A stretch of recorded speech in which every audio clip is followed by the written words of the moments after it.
on the eve of the National Day holiday. I stayed up 3 nights in a row just to get a ticket home, but my childhood sweetheart boyfriend rescheduled it to the very last day of the vacation. I confronted him in anger, but he brushed it off lightly. "Can't be helped," he said. "The Mid-Autumn Festival happens to fall on National Day this year. Ollie wants to spend the reunion festival with your dad. Come back a few days later, and let your uncle keep Ollie company." Alice, my father's illegitimate daughter. He actually delayed our long-awaited meeting with his parents so my dad could spend the holiday with his illegitimate child. Suppressing my fury, I asked calmly, "So, you changed my ticket. What about meeting the parents?" He replied carelessly, "Ollie also wants to visit my house. I promised I'd take her there first. You can come over on the last day of the holiday." I hung up, typed a message to another man. "Do you want to get engaged? Let's do it on National Day. The reply came instantly. "Half an hour. I'll drive to pick you up." Chapter 1. On the eve of National Day, I was packing my luggage when a travel notification suddenly popped up on my phone. I picked it up, and with just one glance, my blood ran cold. The train ticket I had booked for October 1st had been rescheduled to October 6th. Who changed my ticket? I called the railway customer service in fury, only to be told that the rescheduling had been done from my own phone. A sharp buzz filled my head. Then it hit me. Yesterday at dinner, Ethan had borrowed my phone to place an order. My hands trembled as I dialed my childhood sweetheart's number. "Ethan, my ticket got rescheduled. Did you accidentally do something wrong on my phone?" Even at that moment, I still held on to a shred of hope. Ethan and I had grown up together in high school. His grades weren't as good as mine. To attend the same university, he studied day and night for an entire year. Eventually, he made it. On the first day of college, a barefaced picture of me ended up on the school's confession wall. Ethan stayed up all night, commenting under every post, "Sorry, Oriana's already taken." Soon the entire campus knew. The school belle, Oriana, already had a devoted childhood sweetheart who had chased her all the way from high school to college. Everyone thought we would go from school uniforms to wedding gowns, together till the end. During freshman military training, Ethan publicly confessed his love to me in front of the entire class. By senior year, we had agreed to meet each other's parents during National Day and get married right after graduation. But now, facing my question, Ethan, the boy I grew up with, said indifferently, "Yeah, I changed your ticket." "Why?" I asked, my voice trembling. "Didn't we agree to go home together to meet the parents?" Ethan clicked his tongue impatiently. "Ollie's mom just passed away this year. She's all alone during the reunion festival. She wants her dad to be with her. Just come back a few days later. Let your uncle spend more time with Ollie." Alice, my father's illegitimate daughter. He actually postponed our meeting with his parents just so my dad could keep his illegitimate daughter company during the festival? Holding back my rage, I asked quietly, "You changed my ticket. Then what about meeting the parents?" Ethan replied with complete indifference. "Ollie also wants to visit my house. I already said yes. We can meet the parents at the end of the holiday." I let out a cold laugh. "Fine, Ethan, don't regret it." After hanging up, I sent a message to my senior, "Jordan, do you want to get engaged? Let's do it on National Day. He replied instantly, "Half an hour. I'll drive to pick you up." Chapter 2. I collapsed weakly onto the dorm bed, staring at the piles of gift boxes on the desk. I suddenly felt like a complete clown. To accompany Ethan home to meet his parents, I had stayed up 3 nights straight just to secure 2 high-speed train tickets. I'd also spent 2 years of part-time savings to buy expensive gifts for his parents and grandmother. I thought he was looking forward to meeting the parents just as much as I was. But I never expected he really was taking someone home to meet his family. It just wasn't me. It was my half-sister, my father's illegitimate daughter, Alice. He knew perfectly well that Alice and I had never gotten along since childhood. My father had married into my mother's family. Back then, he couldn't afford college. So to make my grandparents pay his tuition, he went out of his way to pursue my mother and even volunteered to become a live-in son-in-law. After graduating from college, my dad started his own business and soon became wealthy. Not long after, he began keeping his female secretary as a mistress. When that secretary showed up at our home pregnant, forcing my mother to confront the affair, My mom was carrying me. She was so enraged that she went into premature labor and nearly died with me. Alice was born only 4 months after me. When I was born, my father was at the hospital accompanying his pregnant secretary for her checkup. Even the fee for my mother's C-section was paid by my grandfather. When Alice was born, my father stayed by her mother's bedside all night and even arranged a luxury postpartum center costing 200,000 yuan per month. I took my mother's surname, Mu, Alice, however, carried my father's surname, Jean. From the very beginning, my father favored Alice Jean. He paid my child support strictly according to the court order, 1,280 yuan per month. Not a cent more. But for Alice, her monthly allowance alone was 50,000 yuan. She lived in a mansion with a chauffeur and maids, attended an elite school with tuition over 500,000 a year, while I shared a cramped dorm room and worked part-time jobs just to afford daily expenses. Ethan said Alice was pitiful, spending the festival without a family. But for over 20 years, hadn't my father always been with her and her mother? It was only this year, when our families had agreed that Ethan and I would meet each other's parents over National Day, that he couldn't be with her for one day. And that made her pitiful? Then what about me? She and her mother destroyed my family, took away my father, and I'm not pitiful? Chapter 3. On my dorm desk sat the luxury tea I bought for Ethan's father, the high-end skincare set for his mother, and the health supplements for his grandmother, all mocking my foolish devotion. I trembled with rage, eyes red, quickly snapped photos of the gifts, and uploaded them to my WeChat moments. Hashtag half price for 3 mid-autumn gift sets. Perfect for elders or bosses. Local delivery included. Hashtag. Since I was offering them at half price, messages soon poured in from people wanting to buy them. Then, 2 new comments appeared under my post. Alice, in her delicate, sugary tone, tagged my dad. Daddy, why is sister selling secondhand stuff on WeChat? Is her allowance not enough? Maybe you should send her some money? And Ethan chimed in, full of righteous anger. Oriana, just because I changed your ticket and asked you to come home a few days later, you're selling the gifts meant for my parents?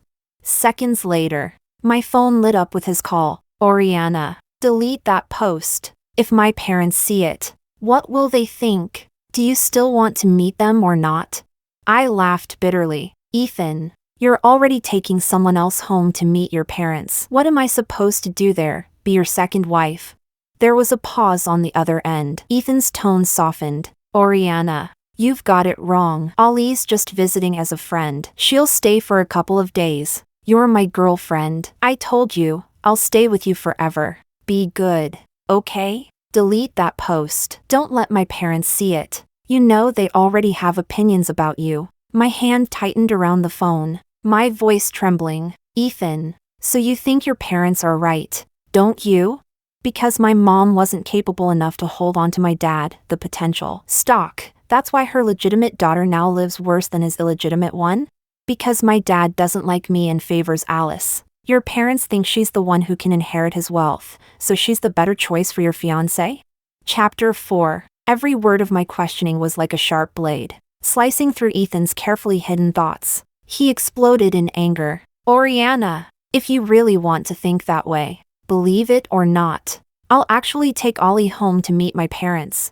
I replied calmly, just one word, whatever. The call ended abruptly. Moments later, a video from Alice popped up. It was filmed in the imported food supermarket that Ethan and I used to visit together. Back then, when I had just turned 18, my father completely cut off my child support. Ethan, feeling sorry that I was barely eating enough at the campus cafeteria, often dragged me to that supermarket, buying me all kinds of treats under the excuse of shopping together. Once, while we were there, we unexpectedly ran into my father shopping with Alice and her mother. Their shopping cart was overflowing with imported snacks, every single one Alice's favorite. She casually picked up a box of imported chocolates priced at over 600 yuan, while I was still calculating whether I could afford an extra serving of meat that month on my 500 yuan allowance. That day, Ethan hugged me tightly and swore, Oriana, one day I'll buy this whole supermarket for you. So only you can shop here. Alice and her homewrecker mom won't even be allowed through the door.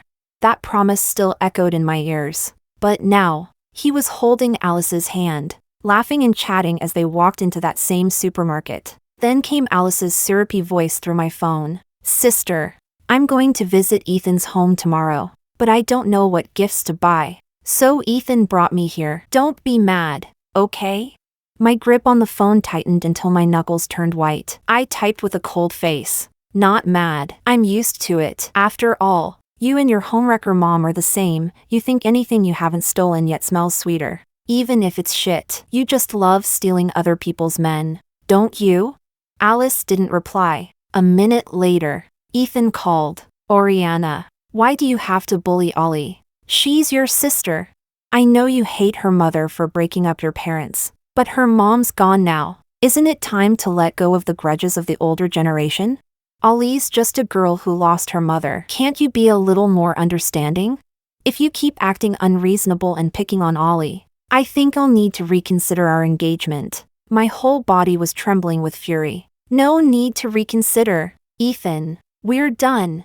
I hung up, hands shaking, and blocked his number in WeChat without hesitation. Just as I was about to block Alice too, I saw her new WeChat post. A shopping cart filled with beautifully wrapped imported food gift boxes. 2 hands, a man's and a woman's, rested atop the handle, intertwined. Alice's caption: first time visiting my boyfriend's parents, so nervous. Luckily, he came with me to pick out gifts himself. Hope his parents will like them. I froze completely, my body turning cold as ice. So, Ethan could patiently take Alice shopping, help her choose presents, and even comfort her nerves about meeting his parents. But when I had asked him what gifts his parents might like, he'd replied impatiently, just get whatever. It's just a formality, right? A man who no longer loves you will never take you seriously. Looking at the gifts I had spent 2 years of savings on, chosen so carefully for his family, I finally realized the truth. The boy I loved was dead. He died the same year we were supposed to live happily ever after. Chapter 5. My phone suddenly rang. It was the delivery guy I had called to pick up the packages. I looked at the beautifully wrapped gift boxes on the desk, and the shredded greeting cards I had thrown into the trash. The young delivery man didn't say much. He just tried to comfort me in a light tone. Miss, couldn't get a ticket home for the holiday. Huh? It's okay. If you can't go home for National Day, you can always go back during winter break. Family's always there waiting, right?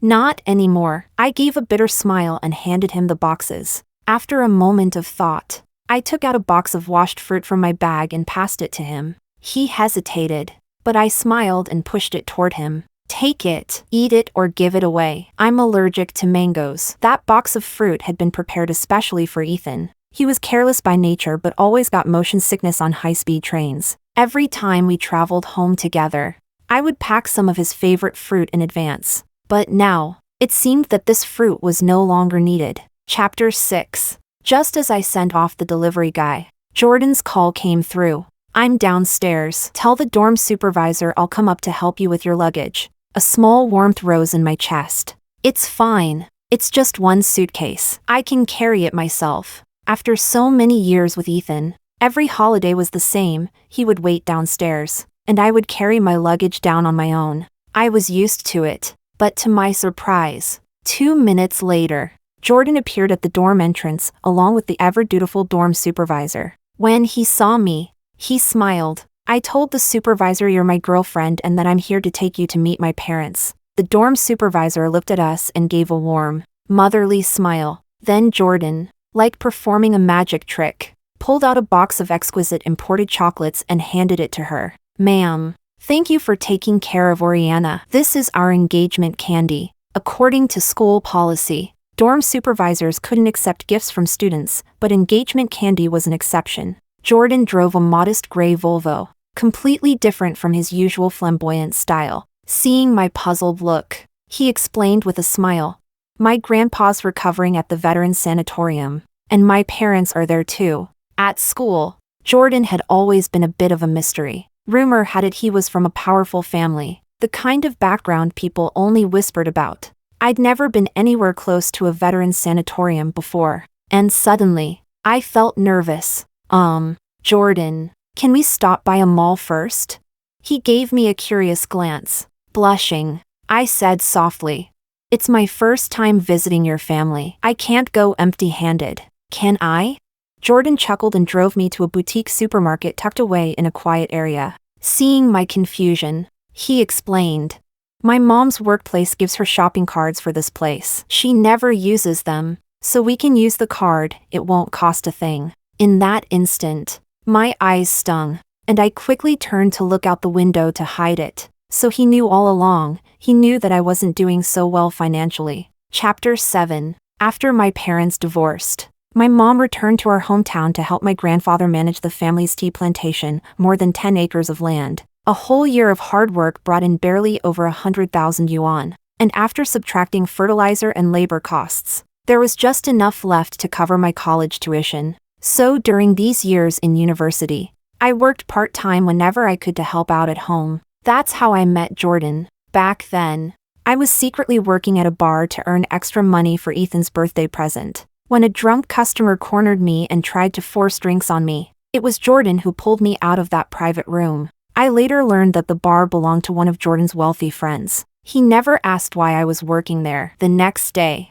he just sent me a message recommending another part-time job, safer and better paid. I always thought Jordan and I came from two completely different worlds. Jordan Mao's family background was so powerful that even Ethan's family treated them with caution. Ethan's parents already looked down on me, so what would the Mao family think of someone like me?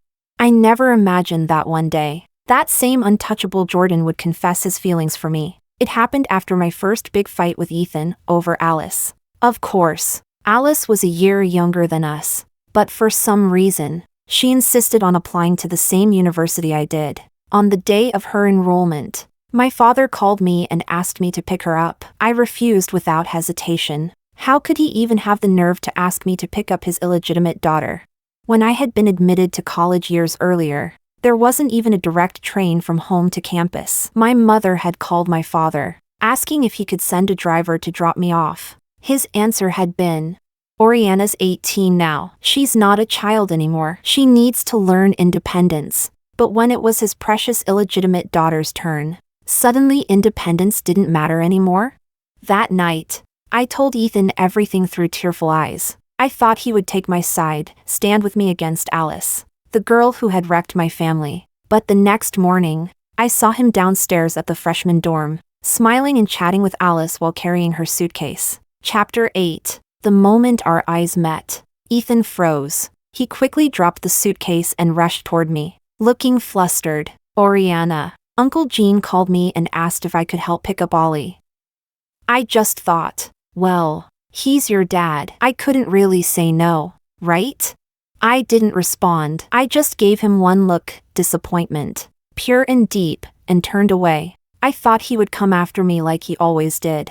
But that day, I waited at our usual spot, Lover's Hill, from dusk until the stars filled the sky. Ethan never came. When I checked my phone, I accidentally opened Alice's latest post. 9 photos in a collage, my childhood sweetheart smiling beside her, helping her fetch water, refill her meal card, make her bed, and hang up her mosquito net. The comment section was full of praise. Everyone said Alice had found the perfect boyfriend, and among them was a comment from my own father, the man who had never once liked or commented on any of my posts. "Ethan's a good kid. Too bad he ended up with that unfilial daughter Oriana, what a pity." Tears streamed uncontrollably down my face. My hands trembled as I typed a message to Ethan. "Let's break up."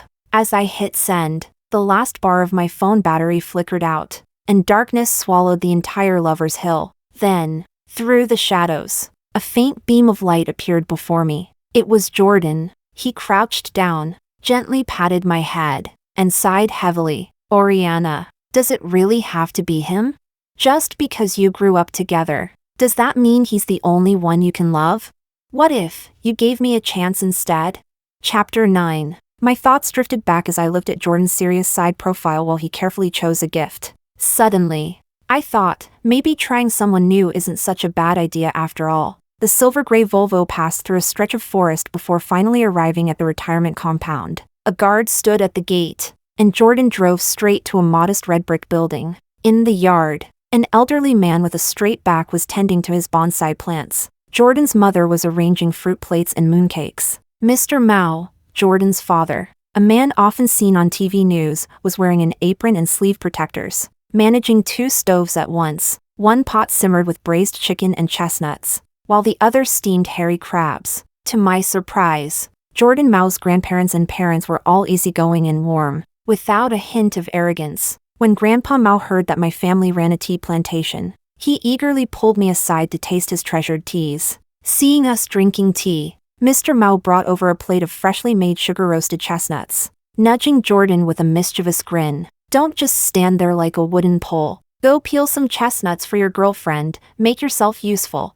Mrs. Mao asked me where my hometown was. I answered honestly, "Golden Mountain." Grandpa Mao paused mid-pour, his hand trembling slightly. "Golden Mountain? That's a good place. An old revolutionary area. I have many old comrades from there." "Oh right. Jordan mentioned your grandfather was in the army too. Which unit was he in? What was his name?" I shook my head. "I'm not sure about the unit. I only remember my grandpa telling me he fought in the liberation campaign. Later, his leg was blown off by a shell, and he retired back home. My grandfather's name is Casey Moo." Clink! The teacup slipped from Grandpa Mao's hand and hit the carpet. "Casey? Was your grandfather's nickname Jimbo?" My eyes widened in shock. "How do you know my grandpa's nickname?"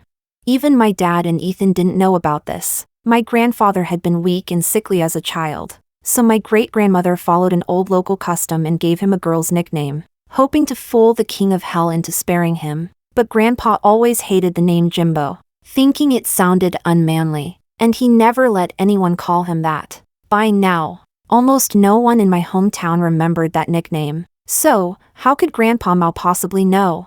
Chapter 10. Grandpa Mao didn't answer. His hands trembled as he reached for his reading glasses on the table. After putting them on, he studied my face carefully for a while and murmured, "She looks like him, so much like him.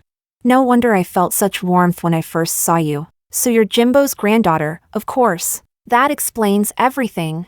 Wiping the corners of his eyes, Grandpa Mao gave Jordan a hearty slap on the shoulder and burst into laughter. "As expected of my grandson, Elio's own blood. You've got the same good taste in women as your old man." Only then did I realize my grandfather and Grandpa Mao had actually fought together in the liberation campaign. Laughing, Grandpa Mao said, "Back then, your grandpa and I both got injured. He lost a leg. I lost an arm. He was in the bed right next to mine at the field hospital. When the troops moved north, I went with the main force. Your grandpa wasn't so lucky, his leg never healed. And I heard he went back home to grow tea. Didn't he?" I smiled faintly. "He sure did. But not just tea, he also kept bees, raised silkworms, planted hickory, chestnuts, and torreya trees on the mountain. He even grew his own wood ear mushrooms and sugarcane." At that, Grandpa Mao couldn't sit still anymore. "Look at you all! The girl's already come to meet the parents, and you still haven't gone to meet her family? Prepare some gifts, we need to pay a proper visit to the young lady's home too." Mrs. Mao chuckled. "Even an ugly son-in-law has to meet his mother-in-law. Jordan should go and meet his future in-laws properly." The next day, still feeling dazed, I found myself sitting in the military car assigned to Grandpa Mao, heading straight for my hometown. My grandfather and Grandpa Mao hadn't seen each other in years. The moment they met, it was as if they had endless stories to share. When my mother saw Jordan carrying armfuls of lavish gift boxes, and Mrs. Mao cheerfully calling her in-law, she turned to me, completely confused. "Oriana, what's going on? Weren't you and Ethan?" I gave a bitter smile and didn't hide it. "Mom, Ethan took Alice home to meet his parents." Just that one sentence, and my mother understood everything. Her eyes reddened slightly as she pulled me into her arms. Like when I was little, she patted my back gently and whispered, "It's okay. It's okay. There are plenty of men out there. If one doesn't work out, we'll just find another. This Jordan seems nice, tall, strong, and honestly, way more handsome than that Ethan. And his grandfather was your grandpa's old comrade in arms. That means we actually know where he comes from." Chapter 11. Since it was the first time the in-laws were visiting, my mom thought for a while, not wanting me to lose face in front of my future parents-in-law. She decided to call my dad, David. Oriana brought her boyfriend home. His parents came too. "You should come meet them." Before my dad could answer, Alice's voice suddenly cried out over the phone, tearful and dramatic. Dad, could it be that Oriana brought a fake boyfriend just because Ethan invited me to his house? What in-laws? Maybe they're just extras she hired for 200 yuan a day. Why would she do that? I told her Ethan and I are just friends. My dad paused, then snapped impatiently at my mom. You're being ridiculous along with her. What boyfriend? Everyone knows Oriana and Ethan have been together since childhood. They're about to get engaged. Ethan's right here next to me. Where would she find a boyfriend? Ethan's voice came through next. Oriana, what's the point of lying like this? Everyone knows you're my girlfriend. We've been together 4 years. Who else could be your boyfriend? Come on. Stop being childish. I told you. I'm just spending the Mid-Autumn Festival with Ollie and Uncle Gene. Once it's over, I'll take you to meet my parents. All right? I took the phone from my mom, my tone icy. Ethan, I already told you, we broke up. I'm not going back with you to meet anyone. And whether I have a boyfriend or not is none of your business. Ethan's voice rose with anger. Fine. You said it yourself. Just don't regret it later. Moments later, Alice posted a new update on her WeChat moments. In the photo, Ethan's family villa. Ethan, his parents, my dad, and Alice sat around the table eating a reunion dinner. Ethan and Alice were side by side. Ethan peeling crabs for her with tender care. Alice's caption, finally met the parents. Ethan, clearly doing it out of spite, commented below, some people just aren't that lucky. Lucky? Whoever wants that luck can have it. I gave the post a big thumbs up and left a sincere blessing. Scumbag and B*TCH. May you stay locked together forever, till death and no offspring. The next second, Alice called me. I casually blocked and deleted her. Then my dad called again. I looked at my mom instinctively. She crossed her arms and said, "What are you looking at me for? That old fool can't even show up to meet your future in-laws. You still call him your father?"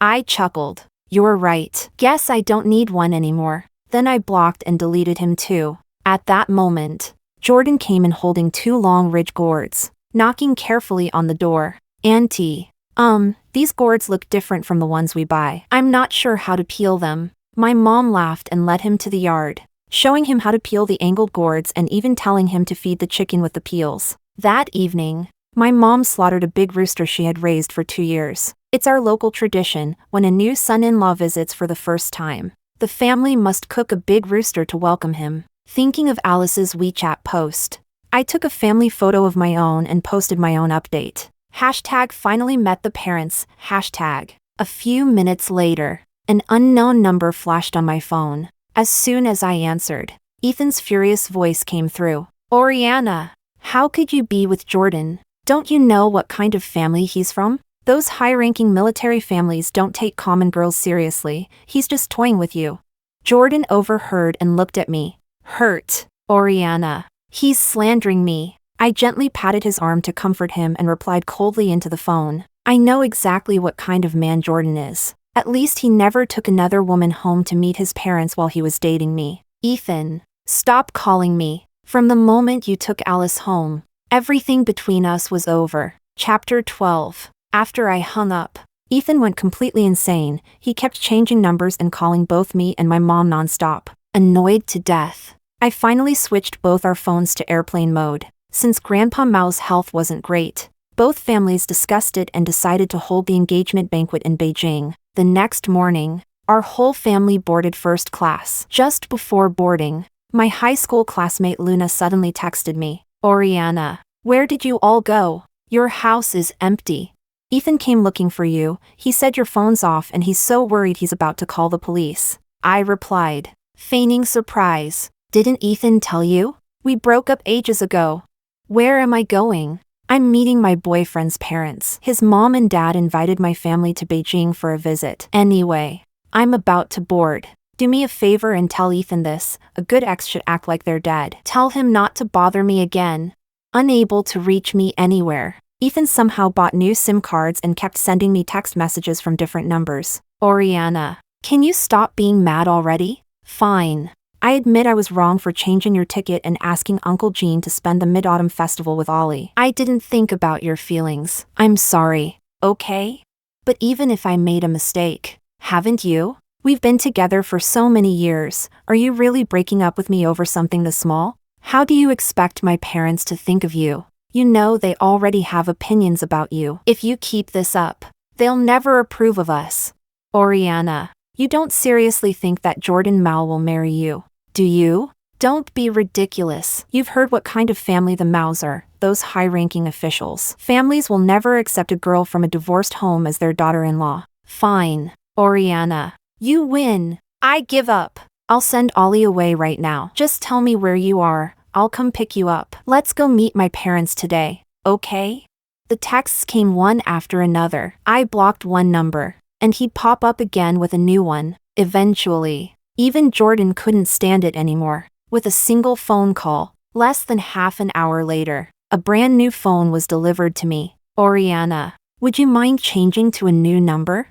I shook my head, pulled out my old SIM card, snapped it cleanly in half, and tossed it into the trash, because trash X's belong right where they came from, with the trash. Chapter 13. October 6th, originally. It was supposed to be the day Ethan and I met each other's parents, but now, it had become the day Jordan and I got engaged. Somehow, Ethan found out which hotel we were holding the engagement at, and he actually showed up. When he saw me standing beside Jordan in a traditional Chinese dress, his eyes instantly turned red. He rushed toward me, trying to grab my hand, but Jordan lifted his long leg and kicked him hard, sending him sprawling. Ethan! Alice screamed and ran over to help him up. Ethan shoved her away and, with reddened eyes, stepped in front of me, pointing at Jordan furiously. Oriana, are you really going to throw away 20 years of childhood friendship for a man you've known only a few days? I gave a cold, bitter smile. Ethan, you were the one who threw it away first. Do you have any idea how hard it was to get those 2 train tickets? I stayed up 3 nights straight just to buy them. And you? Without even telling me, you secretly changed my ticket, just so my dad could spend the Mid-Autumn Festival with Alice instead of me. If you didn't want me to go home, or didn't want me to meet your parents, you could have just said it to my face. Ethan, you know me better than anyone. I'm not the type to cling to someone who doesn't want me. My words hit him like a slap. His face went pale. And no, that's not it. Oriana, you've got it wrong. Why wouldn't I take you to meet my parents? We agreed, once both families met over the National Day holiday, we'd get engaged right after. I just thought, you already have everything, while Ollie has nothing. I wanted to make it up to her before our engagement. I raised a hand, cutting him off coldly. Ethan, whoever you want to pity or make up to, that's your business, not mine, and I don't need your explanations. Sorry, but I'm about to get engaged. I don't want my future husband to misunderstand. We've broken up. From now on, it's better if we don't contact each other again. Ethan's eyes went wide with disbelief. Oriana, you can't do this to me. We planned everything, go home for the holiday, meet our parents, and then get engaged.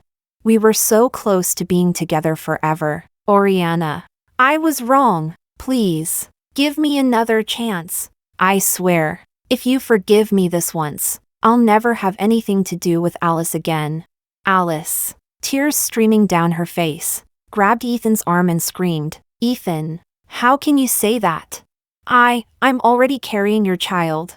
Chapter 14. Alice's words exploded like thunder. Ethan's face went pale as a sheet, and he shouted at her in panic. That's impossible. We only did it once. I even bought you the morning after pill. Didn't you take it? Alice blushed, placing her hand over her slightly rounded belly. Ethan, this is your child. How could I ever get rid of it? Ethan completely lost control. He gripped Alice's slender wrists tightly, his face twisted with rage. Get rid of it. Alice, I told you already, I love your sister. The only woman I'll ever marry in this life is her.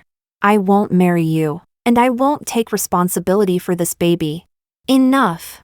Ethan's parents arrived in a hurry. His father slapped Ethan across the face, while his mother quickly pulled Alice into her arms protectively. Then my dad showed up too, demanding an explanation from Ethan. Ethan, you have 2 choices. Either you marry Alice right now, or I call the police. You got my precious daughter pregnant and now you're trying to force her to have an abortion? Do you really think your family can do whatever it wants? If you can't give me a satisfactory answer today, we'll settle this at the police station. Ethan's parents had never liked me, they had long wanted Alice to take my place. Now that Alice was pregnant with Ethan's child, they pounded their chests and made solemn promises on the spot. Don't worry, Mr. Jean. If Ethan dares to mistreat Alice, we'll break his legs ourselves. My father nodded in satisfaction. Then he turned to me, his expression mixed with guilt and discomfort. Oriana, I know you and Ethan grew up together, and you were supposed to get engaged this festival. But you heard what just happened. Your sister is already pregnant with his child. You and Ethan aren't officially engaged yet. Why not just let your sister have him? Stop right there. I raised my hand and cut him off coldly. Mr. Jean, I'm an only child. My mom only gave birth to me. So tell me, when exactly did I suddenly gain a sister? My dad's face turned red with anger. Alice is your sister too, she's my daughter. Just like you. I sneered. A mistress's bastard child doesn't count. You. My father raised his arm, ready to hit me. Don't you dare. My grandfather stepped up beside me, his eyes like steel. David Jean, try laying a hand on Oriana, and see what happens. My father looked him up and down with disdain. Casey, don't think that just because you threw me a few dollars for college back then, you can boss me around now. You're just an old farmer growing tea in the countryside. What can you possibly do to me? At that moment, Grandpa Mao strode forward, his voice sharp as a blade. Maybe Casey can't do anything to you, but I sure as hell can. With a wave of his hand, several plainclothes armed police officers stepped up and twisted the arms of my father and Ethan behind their backs. Mr. Mao approached, his expression cold as ice. Mr. Jean from Nova Media, isn't it? I've heard quite a bit about you. Word is you've been whining and dining people all over town to get your company listed, even handing out shares as gifts, bribing government officials, manipulating stock prices, exploiting shareholders. Don't worry, I'll make sure these things are thoroughly investigated. The color drained from my father's face, and cold sweat trickled down his forehead in sheets. Chapter 15. Secretary Mao, what are you doing here? My father's voice trembled as his face turned pale. Mr. Mao smiled faintly. This is my son's engagement banquet. As his father, why wouldn't I be here? My dad's eyes widened in disbelief. He looked from Mr. Mao to Jordan, and then slowly turned to me, his voice shaking. Oriana, why didn't you tell me the man you're getting engaged to is Secretary Mao's son? How could you keep something this big from your father? I gave a short, sharp laugh. Didn't Mom call you and invite you? You're the one who said the people I associate with are all shady, and told us not to bother you again. Seeing the dark storm gathering on Mr. Mao's face, my father's legs began to tremble. Alice glanced at the simple tea house-style venue behind us, her voice rising into a shrill scream as she grabbed my father's sleeve. What secretary? What retired official? It's all fake. Dad, don't fall for it. If Jordan's father were really a provincial leader, why would their engagement be held in a place this plain? Look, there aren't even 3 tables of guests. They're obviously just actors Oriana hired to put on a show. Shut up. My father slapped Alice hard across the face. What do you know? You idiot. Of course a leader like Secretary Mao has to set an example. He can't hold some extravagant wedding. Then, plastering on a sycophantic smile, my father turned to Mr. Mao. Secretary Mao, I completely understand the new rules. Officials' children shouldn't host lavish banquets. As parents, we fully support that policy. It's all this unfilial daughter's fault. If I had known earlier that Oriana's fiancé was your son, how could I have possibly missed my own daughter's engagement? He shoved Alice aside and grabbed my hand, trying to pull me toward the hall. Behind us, Alice let out a piercing wail, her voice echoing through the room. Dad, you're just going to abandon me? You're the one who told me to seduce Ethan. You said if I got pregnant with his child, you'd make sure I married into his family. Chapter 16. Alice's words exploded like a bomb over Ethan's head. In an instant, his face twisted with fury. He lunged forward and clamped his hands around Alice's throat. You filthy woman! You planned all this, didn't you? Alice burst into manic laughter, her voice hoarse but defiant. I planned it? Ethan, was I the one who held your hand down and forced you to change Oriana's train ticket? Did I hold a knife to your throat and make you sleep with me? What's wrong now? You were the one desperate to take me home to meet your parents. But now that Oriana's moved on and is getting engaged to another man, you suddenly regret it? Ethan, dream on. If you dare not marry me, I'll go straight to the police and accuse you of rape. You be *TCH.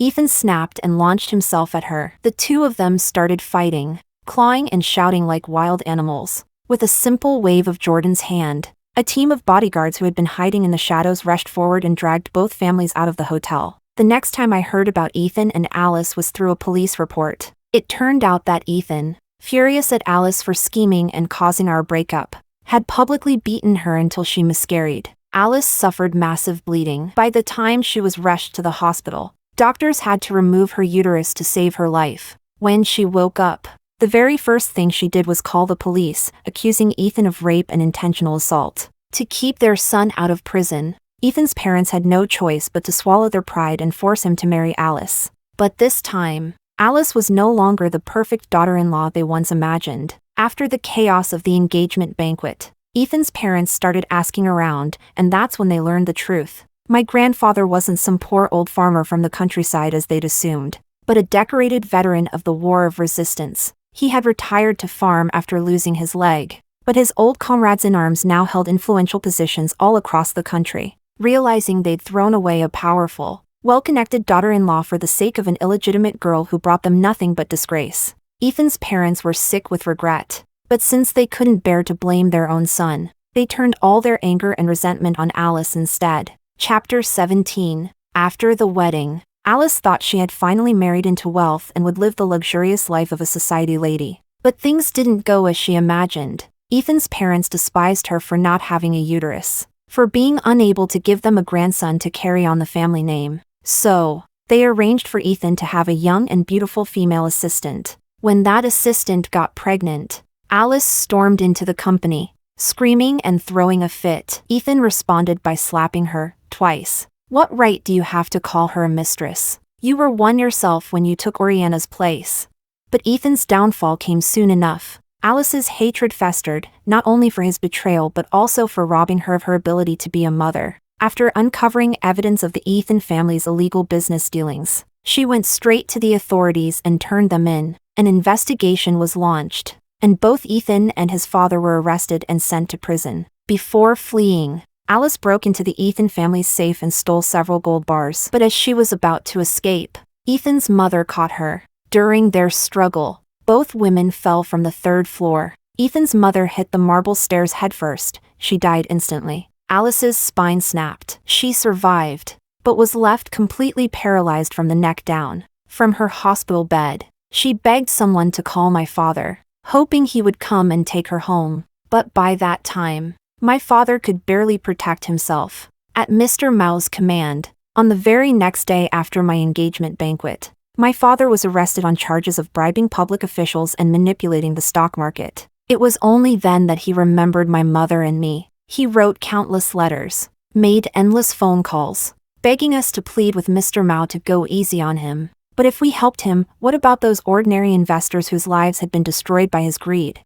He never received a reply from us. Eventually, he was sentenced to 18 years in prison. By then, my mother and I had already returned to our hometown. Chapter 18. Our wedding, Jordan's and mine, was finally decided, by the agreement of both families, to be held at the Martyrs' Cemetery. There was no grand ceremony, no fine wine or feast. We donated the money that was originally meant for the wedding to repair the old, broken cement road leading to the cemetery. On the wedding day, our flowers were chrysanthemums, symbols of remembrance, covering the entire Martyrs' Cemetery. Our guests were those revolutionary martyrs who once sacrificed their lives and blood for the new era.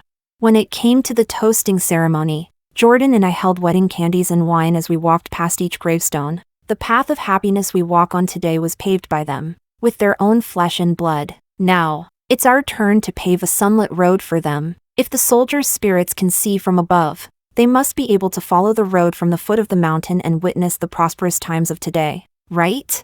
As we walked down the mountain, I seemed to see Ethan's figure among the onlookers. He was hunched over, hiding within the crowd, his gaze fixed greedily upon me. I didn't turn back, I just held Jordan's hand tightly. Ethan, Thank you. Thank you for letting me see your true face before the engagement, thanks to that rescheduled train ticket. And thank you for bringing such a wonderful man like Jordan into my life.